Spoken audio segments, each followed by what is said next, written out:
Hi everyone, मेरे channel ignore learner में आप सभी का स्वागत है।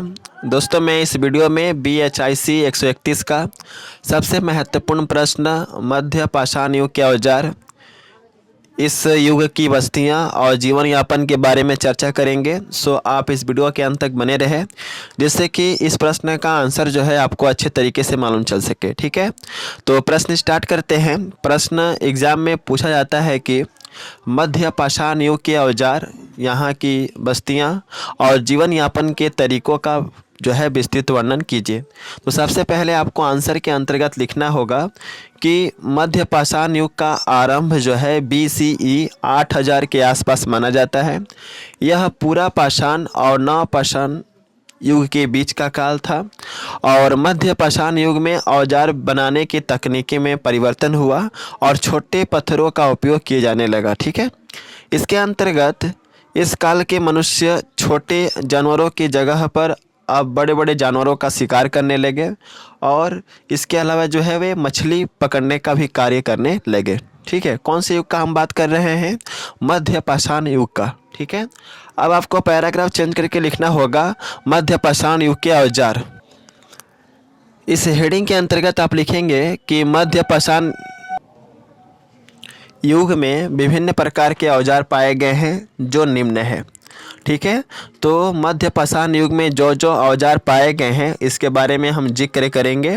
तो जितने भी औजार का नाम मैं यहाँ पे बताऊँगा, सभी को आपको पॉइंट वाइज लिख सकते हैं या तो आप जो है नंबरिंग दे करके जो है लिख सकते हैं। ठीक है, तो सबसे पहला आता है ब्लेड। ठीक है, तो यह एक प्रकार का जो है मध्य पाषाण युग का सबसे प्रमुख औजार था, जिसकी लंबाई इसकी चौड़ाई से दोगुनी होती थी और इस औजार का प्रयोग संभवतः किसी चीज़ को काटने के लिए किया जाता होगा। मध्य पाषाण युग में औजार बनाने की तकनीकी को फ्लोटिंग कहते थे।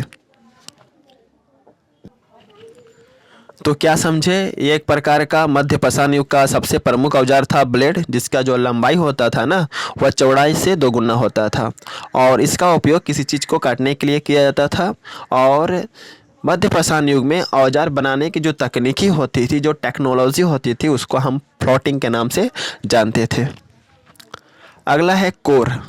कोर भी मध्य पाषाण युग का सबसे प्रमुख औजार होता था। यह आकार में कह सकते हैं आप बेलनाकार होता था और जिसकी पूरी लंबाई में फ्लूटिंग के निशान होते थे।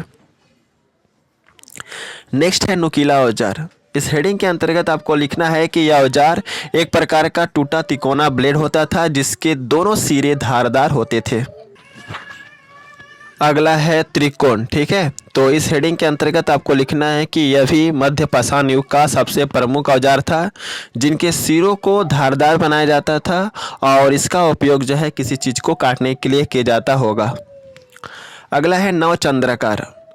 तो यह भी जो है एक सबसे महत्वपूर्ण औजार था उस समय और एक तरह का जो कह सकते हैं आप ब्लेड होता था और इस औजार का भी उपयोग जो है विभिन्न प्रकार के वस्तुओं को अगर काटना हो तो ऐसे नवचंद्राकार औजार का प्रयोग जो है मध्य पाषाण युग में हुआ करता था। ठीक है, अब आपको पैराग्राफ चेंज करके लिखना है हेडिंग के तौर पे मध्य पाषाण युग की बस्तियाँ और इस हेडिंग के अंतर्गत आप लिखेंगे कि ऐसा माना जाता है कि मध्य पाषाण युग में मनुष्य कई प्रकार के नदियों के किनारे अपने बस्तियों को बना रखे थे, जिसके निम्नलिखित प्रमाण जो है पाए गए हैं। अब आपको क्या करना है, पहला नंबर पॉइंट देना है और लिखना है कि पचपद्र, यहाँ पे होगा पचपद्र नदी घाटी और राजस्थान के सोजत इलाकों में विभिन्न प्रकार के सूक्ष्म औजार काफ़ी मात्रा में मिले हैं। इससे यह पता चलता है कि पचपद्र नदी की घाटी में मध्य पाषाण युग की बस्तियां रही होंगी और इसके अतिरिक्त तिलवारा में भी मध्य पाषाणियों की बस्तियां के होने का प्रमाण मिलता है। ठीक है, दूसरा नंबर पॉइंट है कि गुजरात में ताप्ती, नर्मदा और साबरमती नदियों के आसपास भी कई मध्य पाषाण युग की बस्तियां पाई गई हैं और इन नदियों के किनारे सूक्ष्म औजारों में ब्लेड, त्रिकोणीय औजार, अर्धचंद्राकार औजार, खुरचनी और तछनी जैसे कई औजार पाए गए हैं और इसके इससे यह पता चलता है कि नदियों की घाटियों में भी मध्य पाषाण युग की जो है बस्तियां रही होंगी और इस युग के लोग जो है यहाँ पे निवास करते रहे होंगे, ऐसा पता लगाया जाता है। कैसे कि क्योंकि इन नदियों के घाटियों के आसपास जो है बहुत सारे औजार मिले हैं जिनका उपयोग मध्य पाषाण युग के लोग जो है किया करते थे। अगला है छोटा 3 नंबर पॉइंट में लिखना है, छोटा नागपुर का पठार उड़ीसा के तटीय मैदानी क्षेत्र में, बंगाल डेल्टा कह सकते हैं, ब्रह्मपुत्र घाटी और शिलोंग पठारी इलाकों में भी विभिन्न प्रकार के मध्य पाषाण युग के सूक्ष्म औजार पाए गए हैं। और इससे यह पता चलता है कि नदियों के घाटियों में भी और तटीय मैदान में भी मध्य पाषाण युग की बस्तियां रही होंगी और यहाँ पे जो है लोग निवास करते रहे होंगे। अब हम पैराग्राफ चेंज करेंगे। पैराग्राफ चेंज करके लिखना है एज ए हेडिंग के तौर पे जीवन यापन करने के तरीके। मैं यहाँ पे मैं कहना चाहूँगा आप सभी को कि सभी प्रश्न का आंसर जो है आप हेडिंग वाइज लिखिए, पॉइंट वाइज लिखिए, क्योंकि इग्नू में क्या होता है कि आप हेडिंग वाइज और पॉइंट वाइज नहीं लिखते हैं तो ऐसे में एग्जामिनर जो है आपको अच्छा नंबर नहीं देता है। तो बेहतर ये होता है कि आप सभी प्रश्नों का आंसर जो है as a point wise as a heading wise ही लिखें, ठीक है। तो हेडिंग देंगे क्या, जीवन यापन करने के तरीके, और इस हेडिंग के अंतर्गत आपको लिखना है कि मध्य पाषाण युग के दौरान यहाँ के लोग शाकाहारी और मांसाहारी दोनों प्रकार के भोजन का उपयोग करते थे। मध्य पाषाण युग की अनेक बस्तियाँ जैसे लन, घनाज और तिलवाड़ा से मछली, कछुए, खरगोश, नेवले, नीलगाय के अवशेष पाए गए हैं। ऐसा प्रतीत होता है कि उस समय मध्य पाषाण युग के लोग भोजन के रूप में इनका उपयोग करते रहे होंगे। मध्य पाषाण युग के लोग अपने जीवन यापन को संचालन करने के लिए विभिन्न प्रकार के शिकार करते थे।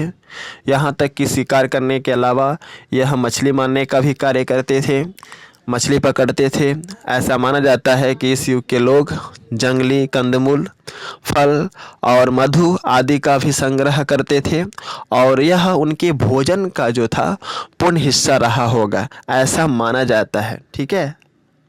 अतः हम कह सकते हैं कि मध्य पाषाण युग में मनुष्य मुख्य रूप से शिकार, मछली पकड़ने के आधार पर ही वे अपने जीवन का यापन करते थे, ठीक है। तो आई थिंक आप समझ गए होंगे कि मध्य पाषाण युग में कैसे बस्तियां होती थी और वहाँ के लोगों का रहन सहन, जीवन यापन कैसा था और उस समय जो है किस तरह के औजार के लोग जो हैं प्रयोग करते रहे होंगे, ठीक है। तो यहाँ पे कहना चाहूँगा कि आप अगर आपको इसका PDF चाहिए तो आप टेलीग्राम चैनल से जुड़िए। वीडियो के डिस्क्रिप्शन में टेलीग्राम चैनल का लिंक है और अलग से मैंने प्लेलिस्ट बनाया है जहाँ पे बहुत सारा वीडियो है, सारे वीडियो को देखिए जिससे कि आप इस सब्जेक्ट में अच्छा स्कोर कर पाएँ। So best of luck for all of you for your exam and thanks for watching my video. जय हिंद, वंदे मातरम।